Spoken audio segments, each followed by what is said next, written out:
We just had an amazing conversation with Dr. Jonathan Adler about how the stories we tell about our injury recovery impact our well-being. We wanted to share a couple highlights to motivate you to listen to the whole thing. It's really hard to narrow down and pick my favorite parts of this interview because I loved all of it, but I'm going to try. My first favorite part was the role of acceptance on our injury recovery journey and the importance of acceptance. I also loved our discussion on where we put the chapter breaks in the stories that we tell. For instance, I had a catastrophic injury. I had 8 surgeries, spent 4.5 years on crutches, had to quit my job, my whole life. And if I put the chapter break there, it looks like a story that's going from good to bad, which is called a contamination sequence. But if I move the chapter out a few years, you see that I got better, I got stronger, and I'm functional. And I also created my business, Injured Athletes Toolbox, and now I help athletes overcome the mental and emotional fallout of injury. So the story has gone in a different direction, which is called a redemption sequence. And it really matters where we put the chapter breaks in our story. We dig into that quite a bit in the interview. And then also, we talked about changing our narrative story before we feel better physically, which is kind of counterintuitive because people usually want to feel better physically before they change their story. Yeah, so going along that with Heidi is sometimes we don't know the end of well, we never really know the end of our stories, right? And so we have to hold out hope. Hope that it will get better. And along that is we get to be both the narrator and the main character. So we to some extent get to decide where the storyline is going to go. We don't have complete control, but he gives us a lot of hope and different ideas for parts of our story that might play a bigger role during this time of injury, right? Maybe it's building up relationships or it's focusing on agency and what you can control. Maybe it's thinking about meaning making and the value that you might get from this injury recovery. It's a really, really good interview. Please watch the whole thing.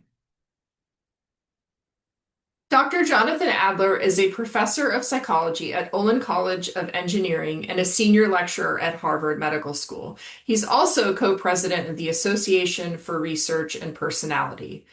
Dr. Adler's research focuses on the relationships between narrative identity and psychological well-being. In the past decade, he has been especially interested in these relationships among people with disabilities. In addition to his research, teaching, and editing, Dr. Adler is also the Chief Academic Officer of Health Story Collaborative, a nonprofit organization that leverages the science of narrative identity to run programs that support medical patients and providers. Dr. Adler is also a theater director and playwright. His play, co-authored with Jim Petosa, Reverse Transcription, premiered off-Broadway in July 2022. Please join us in welcoming Dr. Adler. Thank you so much for joining us today, Jonathan. We are very, very excited to talk to you. Oh, I'm delighted to be here. Thanks. So, you study the stories that people tell about their lives. Why do these stories matter so much? And especially when something disruptive or traumatic happens, like an injury. Yeah. Yeah. So in my field, we really think about the stories that we tell about our lives as consolidating our identity. The stories are what give us a sense of purpose and meaning and also unity over time and across changes. So when something disruptive happens, it can feel disintegrating. And stories are really help reintegrate us. So that's why I think it might be especially important in those kinds of situations. Yeah, that's great.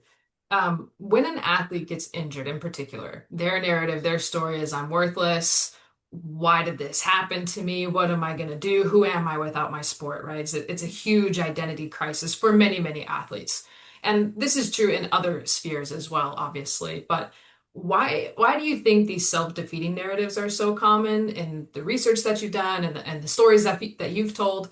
And what impact do those types of narratives have on an individual? Yeah.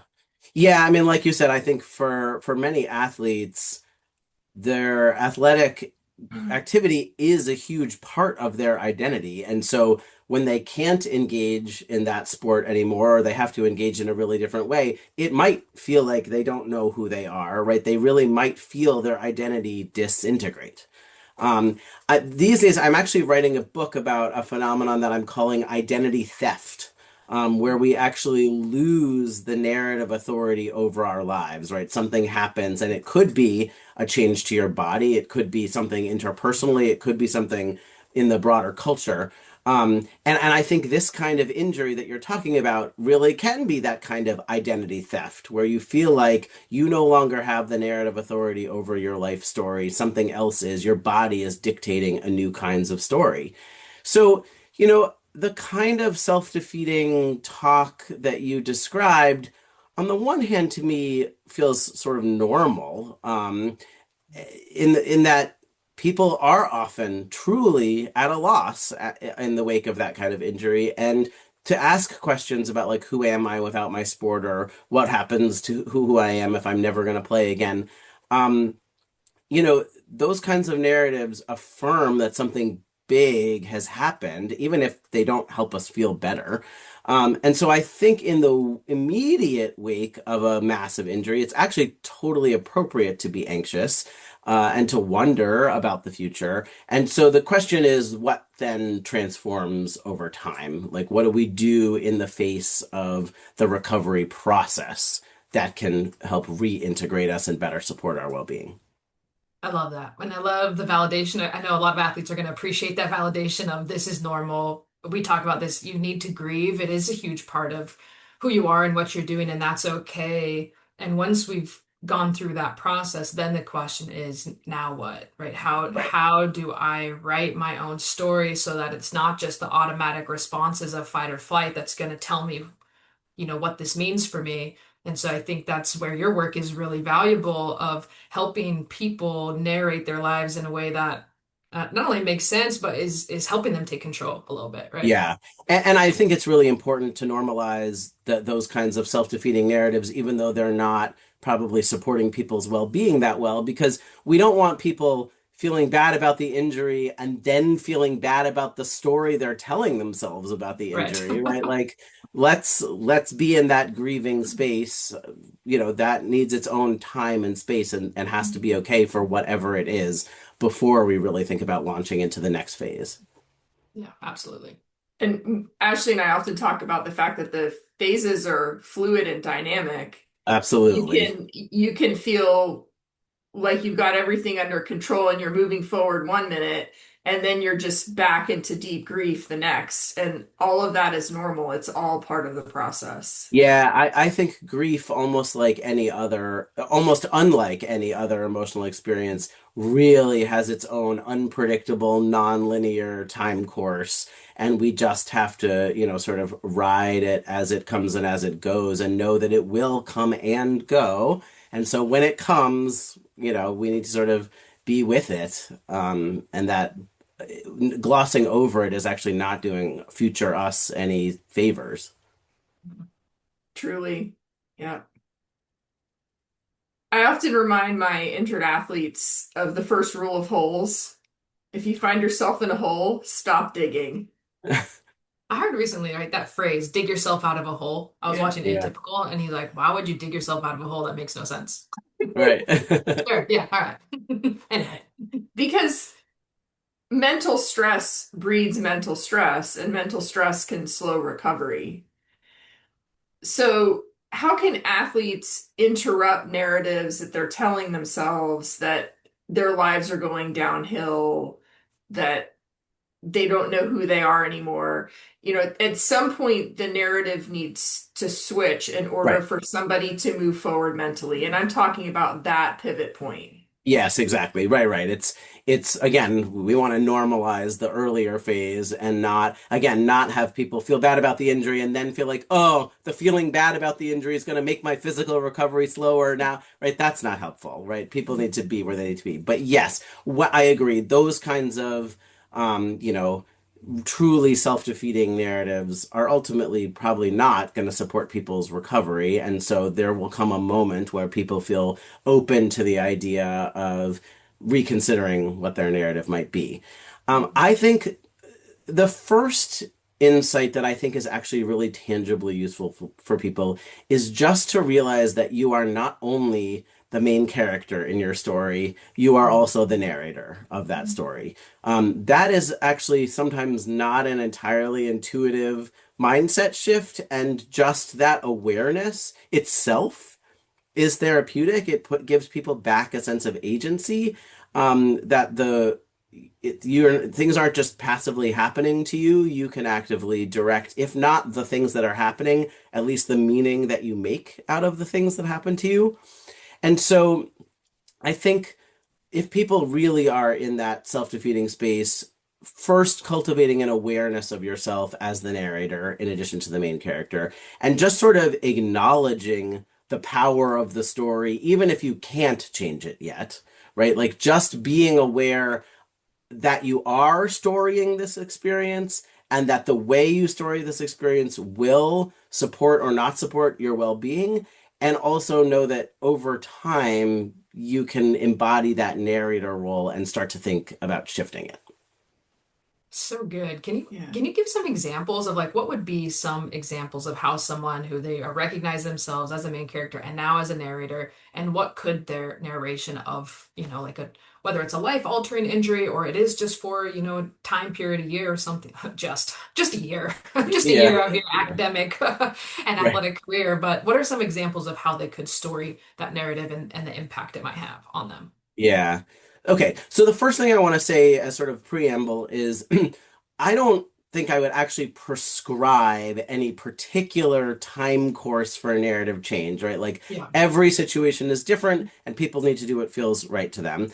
And then likewise, I wouldn't prescribe any particular narrative for any particular person, right? So in my field, there's a lot of research that demonstrates the positive associations between certain themes, certain ways of telling our story, and our well-being. But that doesn't mean that any given theme is right for any given person at any given moment. So I work really closely with a nonprofit organization called Health Story Collaborative, where we work with medical patients to tell their stories of illness and healing.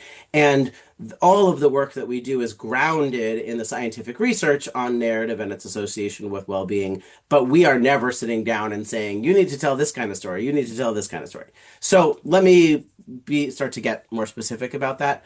So I think one of the themes that comes up most often in the wake of any kind of challenging experience is a theme that folks in my field call redemption, right? Redemption stories start bad and end good. And it's important to remember that these are stories, right? All lives have good and bad in them. So redemption is really about where you parse the chapter breaks, where you draw connections between things, that sets up these different thematic arcs of bad turns good. And again, the research suggests that when we can tell redemption stories about negative experiences, that tends to support our well-being. And I will add as a caveat that particularly in American culture, we love redemption stories. And there's a lot of pressure to tell redemption stories, right? So when you have a setback, it's supposed to show how strong you are, or it's supposed to show how much people loved you in a way that you never knew before. And sometimes that is true for people, and they can, authentically, organically narrate that story. And for other people, they experience a lot of pressure to tell a redemptive story, even when it doesn't feel authentic and organic. And that doesn't always work so well for people. So again, like redemption is one example of a theme that, if it feels right for you, is a narrative option that probably will support your well-being, but that doesn't mean it's right for everyone. And I can talk about a longitudinal study that sort of illustrates some of this if that would be interesting Yeah. or not. Yeah. Please. Yeah, for sure. Okay. So when we think about the relationship over time between the stories that we tell about our lives and our psychological well-being, we can think about those as at least somewhat distinct from each other. And so we can look at the ways in which they relate to each other. So in one study, this wasn't a study of injured athletes. This was a study that was drawn from a huge representative sample of midlife adults, and we got everyone's life story at the beginning of the study, and we measured their physical and their psychological well-being. And then over time, we were able to pull out a sample of people who got a major physical illness diagnosis. So things like type 2 diabetes, various cancers, cardiac diseases, things like that. And we were able to follow over several years both their physical health and their psychological well-being. And what we found was that differences in their life story before anyone got sick predicted what kind of trajectory their mental health would have after they got sick. So we did look at redemption in that study, and we found that people who were narrating challenges in their life with a redemptive theme before they ever got sick, on the other side of getting sick, their mental health, everyone's mental health took a hit right after the diagnosis, but then theirs would sort of creep back up. And people who were using other kinds of themes didn't have that experience. So we often contrast redemption with another theme that we call contamination. Contamination is good turns bad. Again, these are themes and stories. We all have good and bad. So this is about the story that you tell about it. When people had contamination in their life stories, we did not see their mental health rebound in the same way as people who were telling redemptive stories. So the punchline is really that the stories that we tell impact our psychological well-being, and sometimes that's true regardless of what's happening with our physical well-being. Again, in that study, we found that whether people got sicker, got healthier, or sort of plateaued and stayed the same, it was the themes in their story that predicted the trajectory of their psychological well-being. Um, so that to me, I thought of that study because that seems to, even though it's not specifically about injured athletes, it seems to speak to that kind of experience. Yeah, absolutely. I mean, it's like a physical illness, right? So injury is going to be impacting your physicality. Well, and it's speaking to the power of our mind, which is something that, I mean, we both love that, right? That we can, I guess it's maybe the chicken or the egg, which you can probably speak to a little bit, but these people, Yeah, if they're training their minds, hey, we're going to see this setback as, a way to get stronger or whatever. Or it's, man, I was so good before and now I'm not as good and I'm never going to be as good anymore. This has taken this theft of whether it's identity or performance or physicality or yeah, mindset or whatever. yeah, And it's almost like yeah, you mentioned the chapter breaks too of like where are you cutting your chapter? Because at a right. certain, and maybe Heidi, you can speak to this, if you cut your story too short, then it's like, yeah, of course you're feeling not great. And if you wait a little bit longer, then you might see the curve kind of go back up, right? Exactly. Yeah. I can speak a little to that chicken and egg Yeah, that would be question. great. Yeah, yeah. So again, sort of one caveat is in my field, since we regard people's stories as the consolidation of their identity, there's actually very little experimental work where we go in and we say, you Mm, tell this kind of story and we that makes randomly sense. assign people, right? Because we don't, You that tell would be ethically, contamination stories. It's all bad. You get to tell a right. redemptive story. Right. If we think Yeah. that's really your identity, then whatever scientific insight we would glean from that kind of experiment is not worth it, right? Like it's that would not be fair. So we actually don't have data that speak Mm, in a sort of experimental, idealized, randomized kind of way. What the best we can do while still retaining our like foundational research ethics is it's longitudinal research where we follow people naturalistically over time. So I'll tell you about one study that did this. So in this particular study, we were interested in narrative change over time, and what we did was we collaborated with a sort of major psychotherapy outpatient clinic. So when these were all adults coming for individual therapy, and they contacted the clinic to say, "I'd like to see a therapist," but before they got started, we got their stories and we also measured their mental health using standard measures. And then in between every session over time, we both got their stories and measured their well-being. And then we looked at the themes in their stories over time. And in that study in particular, we were focused on this theme called agency, right? So agency is a way of describing the main character in the story, you, and it's sort of on a dimension from are you in the driver's seat of your life? Are you, sort of directing the plot of your life or proactively responding to the things that happen to you? Or on the other end, are you sort of batted around by the whims of external forces? And again, these are stories. No one is completely in control of their life or completely out of control of their life. So it's how you tell the story. So what we found when we looked across all the participants over the course of psychotherapy, we found that over time, first of all, their mental health improved, which, decades of psychotherapy research suggests that it helps. Um, we also found that the theme of agency increased over the course of time. So they were narrating their lives with a greater sense of agency. And then using a statistical technique, we were actually able to mathematically model the trajectory of their well-being alongside the trajectory of their story. And what we found was that the story changed before their well-being changed. So we'd see increases in agency, and then like a week or two later, their mental health would sort of catch up. So we titled that study Living into the Story, because it was as though people were narrating a new version of their lives, and then a week or two later, their mental health would sort of catch up with that. Mhm. So I think that's as close as we can get to that chicken and egg question without, violating our foundational ethics. And I think it does suggest that changes in stories come before changes in well-being. Yeah, which is so powerful. And it's making me think of in sports psychology, there's a lot of research on reframing, right? Reframing these negative thoughts to be more productive or positive or neutral or whatever. And in a similar way, right? You're reframing the situation, and then in a minute, right? Your kind of well-being performance will catch up. And so it's a very similar Fascinating. idea. There's a lot of Yeah. related research that Yeah. would suggest that the story changes first.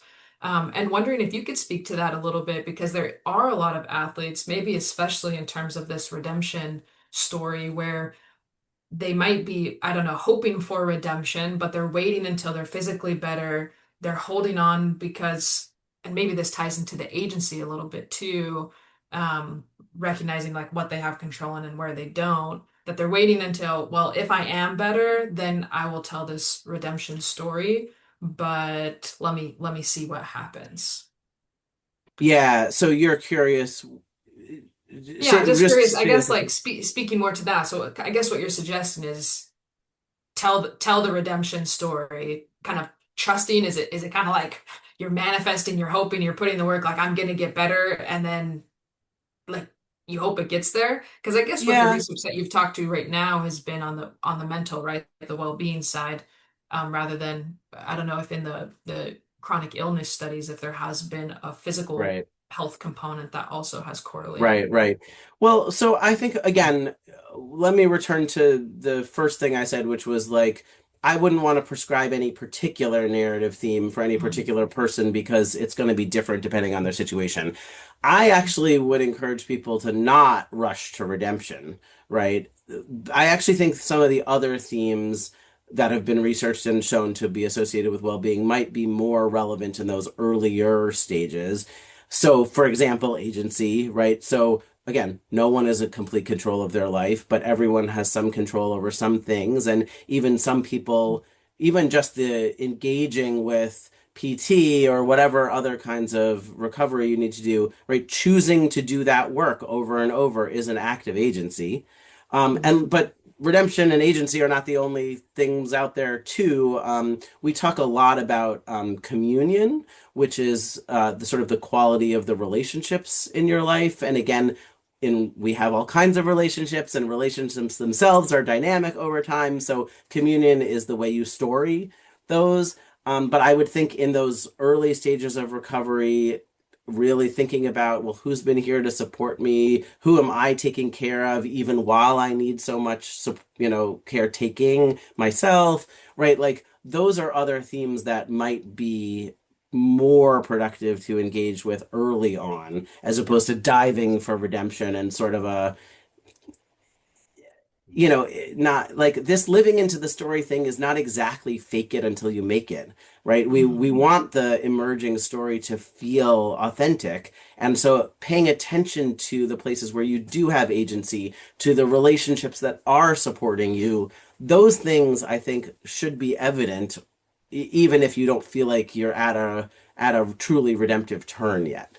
Yeah, I love that. Well, and it's also reminding me that, a good story takes some time and there are some twists and turns rather than, again, what a lot of athletes want is they're like, just get me better. I just want to work hard to be better. And it does take time. And so Right. letting there be some different trajectories and maybe different themes as they're going of like, all right, here's the control what you can control, right? Also recognizing you can't control everything. We talk a lot about focusing on relationships with yourself, with other people.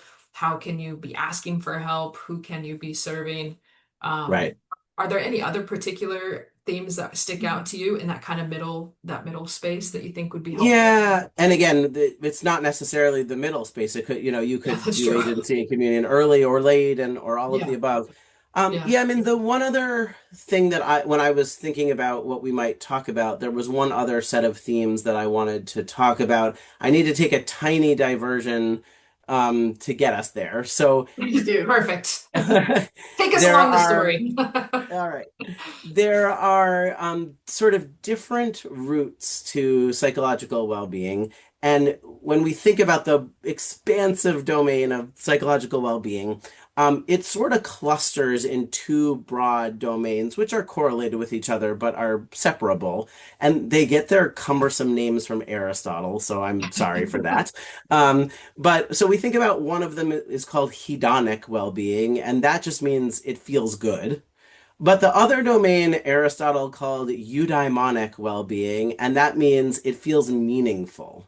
And while these things are related to each other, they're also separable, right? So, you could think about all kinds of things we do that feel good, but that don't have a lot of meaning to them, right? Like we binge watch junk TV or, eat a pint of ice cream or whatever. Like that feels good, but it doesn't have any meaning to it. And then again, there's all kinds of things that we do in our life that feel really meaningful but don't necessarily feel good, right? So, grieving a loved one or supporting a sick friend, right? Those things might not make you happy, but they have a sense of meaningfulness associated with them.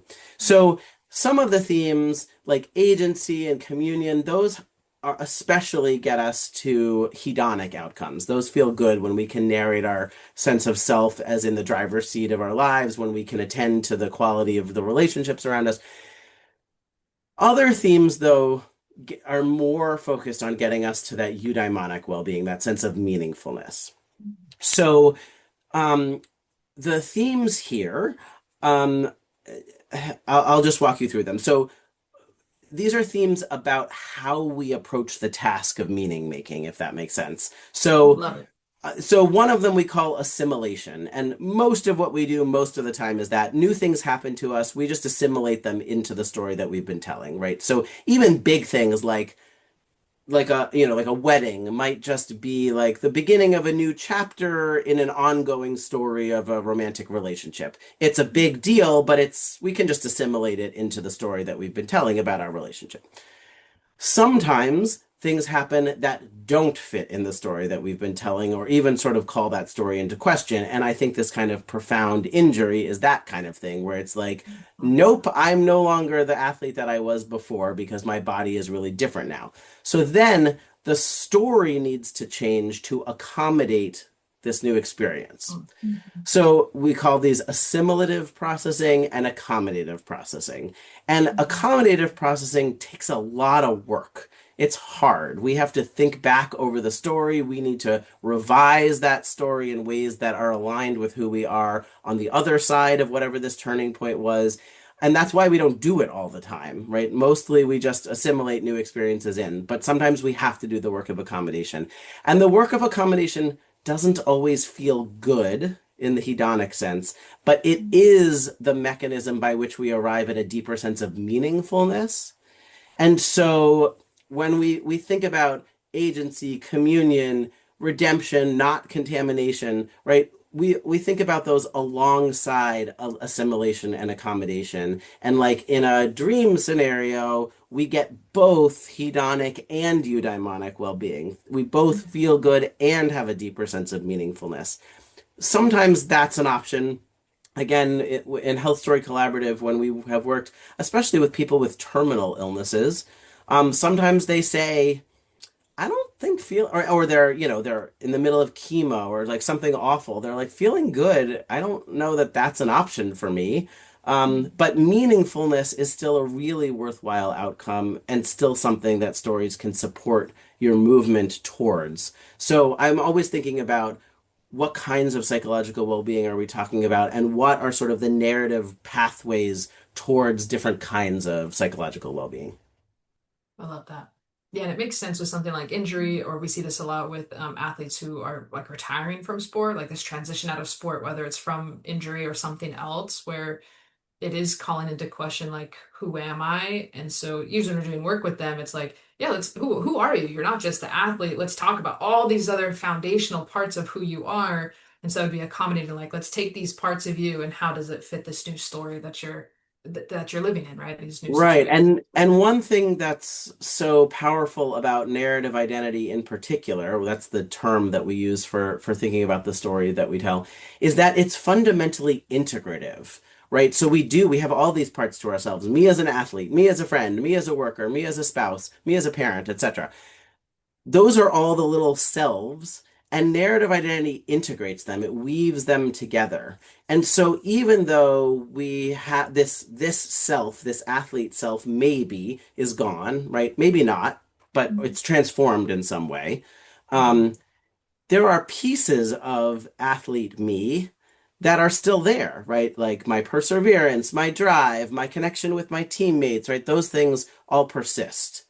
And so when we think about the broader integrative story, maybe we're only even losing pieces of that Mhm. self, right? We think about like the selves that get integrated into the identity, Mhm. right? So maybe it's even only pieces of that self that are gone, and we need to mourn that, and we need to, acknowledge they actually are gone, and that sucks.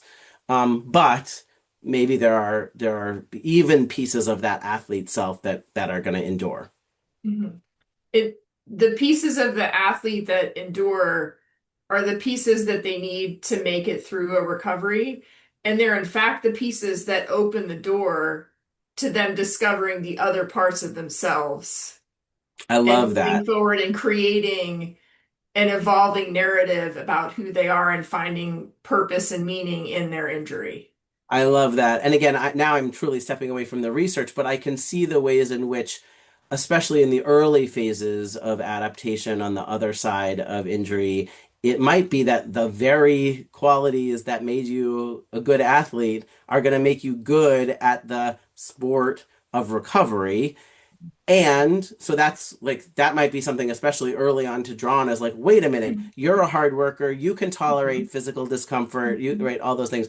And I would want to highlight those things without reducing the whole person down to only those qualities. Mhm. Because if your broader identity needs to accommodate, right? Not just the athlete part of me needs to change. Oh, now I'm going to become an adaptive sports athlete, right? Like if that part really needs to change, then we also need to let people have a loose enough attachment to their pre-injury self so that they're not only holding on, right? It's like if you reinforce the athlete identity too much, it actually could make it harder to move on from it. Yeah, absolutely. Yeah. You want to What me? other, yeah, what other, I've been just like going with it, so you can ask a question now. I love it. I believe that what we focus on grows, and injury recoveries are never fast enough for anybody. And I believe in celebrating every tiny step forward because every tiny step accumulates into bigger steps, accumulates into real, tangible progress. And often injured athletes are not so good at celebrating tiny steps. So, what practical steps can they take to recognize these tiny steps and then turn them into this virtual cycle of improvement? Or I'm have a passion in dog training, so positive reinforcement, right? And then what Right. we focus on grows, so then that continues to grow. Yes, absolutely. Again, I think the first is the mindset shift that the story that you tell matters and that you're the narrator of that story, right? And so then I think it is based on the awareness that it's not so much the content of our stories that matters as it is the way we tell those stories, the themes, right? Becoming aware of like, well, where am I at with respect to agency and communion and redemption and contamination and accommodative processing, right? Like, where am I at in relation to those and which ones feel like within my grasp right now? Like, I could probably do like really do some more agency. I could really focus on the communion, like, wow, I have this really incredible physical therapist or whatever, and that's a relationship that's really getting me through, right? So I 100% agree with celebrating the little steps as they go. I think we need to punctuate the hard challenge of recovery with moments of joy wherever we can get them. And so then, yeah, thinking about like what kinds of story and what is the story that I'm in the middle of, and how do I, as the narrator, want to help shape that story, and that, and exactly as you said, practicing it with positive reinforcement. I'm curious on that note too. I'm thinking of like parents or coaches who really want to help their injured athletes. And I could see them, like, let's say that they were going with this story approach of like, all right, what is the story you're telling yourself right now? Which one do you want to tell? And then I could see some parents be like, Art, don't you want to tell this story? Like, don't let's fix it and go over here. So what Yeah. advice do you have for parents and coaches if they are like really if they because I could see, I will say this too, I could see like younger athletes, high school athletes, even college athletes. There's so much work that we can do with narratives and stories, but also like drawing pictures. And so I could see this being a really helpful, like almost therapeutic approach where it's like, let's draw out the characters and what's your story right now and what do you want it to be and how do we get there? And I could also see that being like kind of flirting that line of let's fix it from this maybe Right, contamination right, right, right. sickness to And something yeah, else. I mean, so I will say, one can take these tools and make them literal and formalized, and I'm sure that's fine.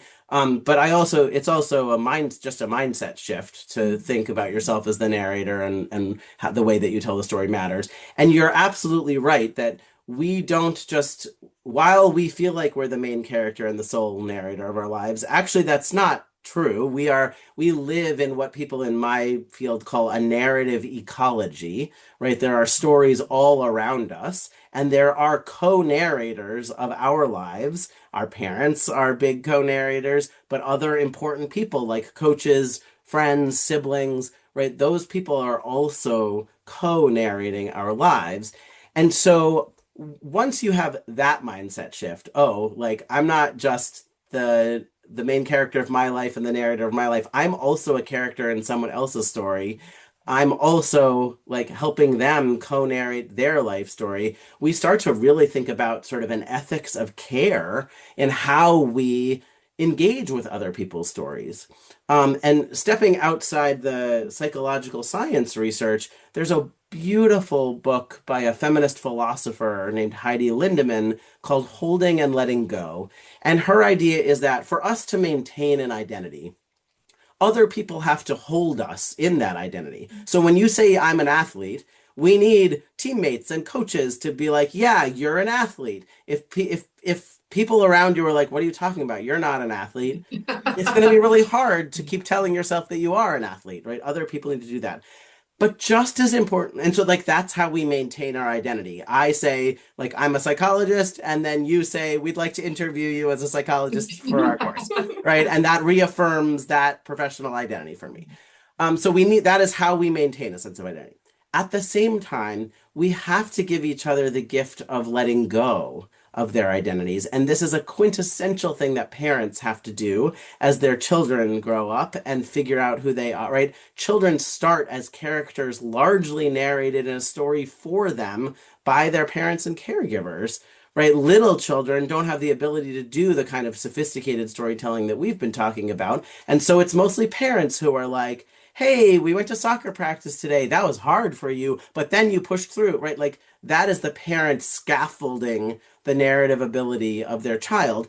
And we continue to do that for each other, even when it's all adults involved. And so when people need to be held in their identity in order to maintain it, but they also need to be given the grace and the freedom to let parts of their identity go so that there's space to develop new ones. And the what you're talking about, the like, here, just tell this kind of story, that'll fix it. To me, that is like an overly rigid holding on to a particular kind of narrative instead of letting the other person let go of the narrative that's no longer serving them and figure out what's on the other side of it.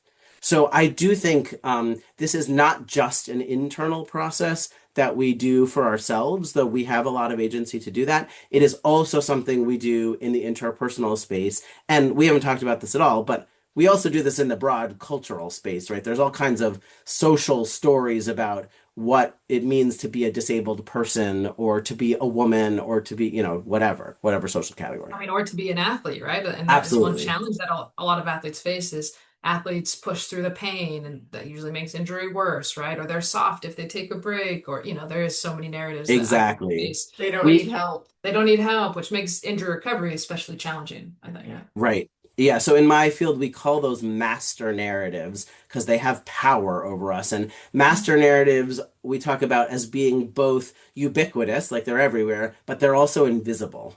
Like you don't see them until you bump into them. And you're like, Mhm. I don't want to push through the pain. Oh, there's a ubiquitous, invisible story that I'm supposed to push through the pain. Now what do I do? Yeah. And so, yeah, the only way master narratives change is by individual people narrating alternative kinds of narratives. Like, Mhm. I think we see this with, um, injured Olympians or people who take time off to support from their sport to support their mental health, right? That is saying like, wait a minute, I'm still a badass athlete, but I needed some time to deal with this, and that's not incompatible with the story of being an athlete at the top of my game, right? That's the only way that we shift cultural master narratives. I love that that's happening more and more too. We're Yeah. seeing top athletes as examples of what you've just described. Yeah, these Yeah. counter narratives, right? Or even Yeah. that these two things that seem to be opposing can now coexist Hmm. together. Exactly. It populates the narrative ecology with more choices, right? It's like all of a sudden, athlete has a wider range of options for how I tell that story. I love Yeah. that too, because I think a lot of athletes with an injury, there's things that are taken from them, and so they feel such a lack of control. But even something like that of, we've thrown out a few options of like, hey, here's some things that you might want to check on, and maybe this is how you want to narrate your experience. And also maybe there's something else. Like just really Right. open your mind to be creative and what is speaking to you right now, and really listening to that internal voice or these different voices and Right. perspectives we have. Can we zoom out and pay attention to what's there and then choose, yeah, this is the storyline I want to go with right now. Yeah. Yep. Yeah, that's beautiful. Um, Curious if you were speaking, let's say an injured athlete is coming to you and they're like, all right, Dr. Adler, I need just a couple seconds of encouragement here. Tell me what I'm supposed to do, right? They're feeling lost and confused. I don't know, what advice would you have for them as they're trying to navigate this injury? Yeah. Yeah, I mean, so first I would want to normalize where they're at, right? Like lost seems totally okay and appropriate given where you're at, the proximity to this injury and also the magnitude of the identity transformation that it brought with it. So first I'd want to normalize it and remind them that it's a process. Um, I would want to express my faith that they won't always feel lost, even if they can't envision that for themselves right now, right? To let me hold that alternative knit story for them, right? Like I can see another version of this story out in the future. You don't need to be able to internalize it right now, but if you trust me, I can see this story. Let me be the holder of that story for you. And then I would want to sort of awaken them to the idea of the narrator role. Right? Like, let's think about what kind of storyteller you want to be, without pushing for any particular story at that stage, but just to say, like, let's think about your role with respect to your story. Yeah, you're the main character. Yeah, stuff happened to you, but you're going to get to be in charge of what kind of meaning that has for you over the long term. And let's just start to explore that and think about where that might go. I love it. Yeah, I I love love it it so too. much. Yeah. Go back up a little bit. This question comes from one of my injured athletes, and I love it. She says, you describe how the stories we tell ourselves involve weaving together periods of struggle and times when life felt good. My client, been living with a complicated injury, and it can feel like my life is happening alongside a painful, overwhelming experience. How do I weave these realities together without letting my injury define my entire story, especially when the injury and uncertainty feel all-consuming at times? Yeah, wow, that is an amazing question. I mean, I think the first thing I would want to say to that person is, it's so good that you're attuned to the capacity of the injury story to sort of eclipse the rest of your identity, right? I think like just the awareness that that is a possibility will help ensure that it doesn't happen, right? Being aware that there are these two stories and that I don't want this one to engulf that one. And I guess what I would say is like, yeah, it does sound like your complicated injury does intrude on the rest of your life sometimes, and that these realities are in fact intertwined. And that is a complex story that does justice to the complexity of your experience, right? So sometimes the injury plot line is going to dominate. But sometimes you'll also be able to carve out narrative space for other aspects of your life to dominate the plot, and you're the narrator. So that's all okay. Right? Even when we're the narrator, we're not the all-powerful narrator, and sometimes our bodies will take over and dominate, or sometimes social structural stories will take over and dominate, and we have to sort of be in ebb and flow with the narrative ecology around us while remembering that we do have that interpretive power for ourselves. So good. So good. Yeah. Beautiful. Yeah. The flexibility to kind of bend like a tree in the wind is Yeah, something that I often talk about. yeah, I love it. I think this is so helpful and is going to be really helpful to a lot of people just in general, like we all face setbacks and it's how are we storing our lives and how do we integrate and acknowledge both the narrator and the main character and also co-narrate. And that it can be so complex and beautiful. That I yeah, think what's coming up for me is just there is agency. You have choice. Mhm. We're not being acted upon, right? Like we can choose to some extent how right, we want this to go, which I think is so amazing. yeah. Yeah. Do you have other questions, Heidi? I have one last question. Will you speak to the role of acceptance and finding meaning in an injury where the athlete will never return to their previous capacity? So that would be like an example of my injury. Yeah. Yeah, I mean, again, I think acceptance exists alongside agency and redemption and right. To me, acceptance is to a certain extent at the core of what we've talked about as accommodative processing, right? So some of the revision to your narrative identity might support your hedonic well-being. It might feel good. If you can find agency, if you can find communion, if you can redeem the experience, great. All of those things are totally worthwhile.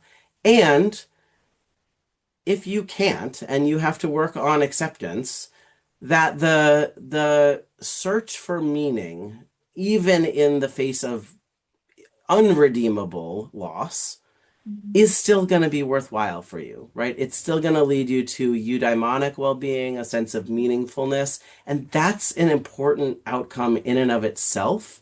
That is still something worth striving for, and it is hard work to do accommodative processing. Acceptance is not easy.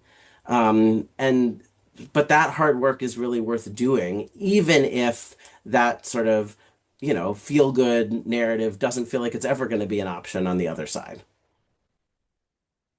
Thank you so much. And Sure. I often say that my injury was my most unforgiving and my most rewarding teacher. Yeah. Yeah, that sounds like both accommodative processing and redemption. Hmm. Yeah. Yeah, and that accommodative processing takes a tremendous amount of mental energy. It's tremendous, and we have to carve time and space out to be able to do that. Absolutely. And I feel like Absolutely. that's one of the biggest gifts that an injured athlete can give themselves is the space to be able to do that. Yeah. Yes, that's right. Support, right? Like Yes. having the psychologist, having a coach, someone like us, or having close friends and family, I think is crucial. We can Yeah, do and that. I'll just say, a lot of my work, my research is focused on the stories of people who become physically disabled, so not specifically athletes. But I've talked with many people who have found sort of immense joy and community and yes, even identity in their new embodiment, right? So that's not right for everyone. But there is like a thriving, vibrant diverse community of people with disabilities, including disabled athletes, that's out there, waiting to welcome people if that feels right to them. It doesn't necessarily mean immigrating to the land of the disabled, but maybe pursuing dual citizenship, or even integrating, right? Integrating across your various communities. I have my people with disabilities community. I have the community that I had before my injury, right? The community is not mutually exclusive. It's not zero sum. We always have space in our life for more people. And so, yeah, whatever feels right for people, there are communities, there are options out there. I love that too, because I feel like it's giving people hope. And well, I don't know. I think a lot of athletes, I know myself, it's like I want to know the end of the story. Like just tell me when to get back, what's the timeline, what's it gonna. And this is the we don't really know, and timelines Right, always change, injury or illness. And it's this hope of not only could it be better, not even better, just it could be there could be joy, right? There could be joy in these other communities. It might show up differently than you anticipated. And just having some hope for that we don't know the ending of the story and or right, even the end of each chapter. And so I right. appreciate you sharing that. I think that's I mean, I important. think that is one hard thing about the athlete mindset is that there are these discrete endings, right? The game ends, the season ends, there are winners and losers, right? And bodies are not like that and Yeah. life is not like that. So that is a mindset shift to it's not a season where you're like you've got a series of games over the course of your recovery and at the end of the season you'll either come out champion or not, right? That's not how this works. It's a Yeah. stories, especially life stories, are ongoing. So yeah, so it's not going to have that discrete kind of end. Yeah. Good point. We're so grateful for you. This is going to help a lot of people. Oh, I hope so. Thank I you. really appreciate it. I love the work that you all are doing, and I love that you made the connection between the kind of work you're doing and the kind of work that I'm doing, and I certainly hope it helps people.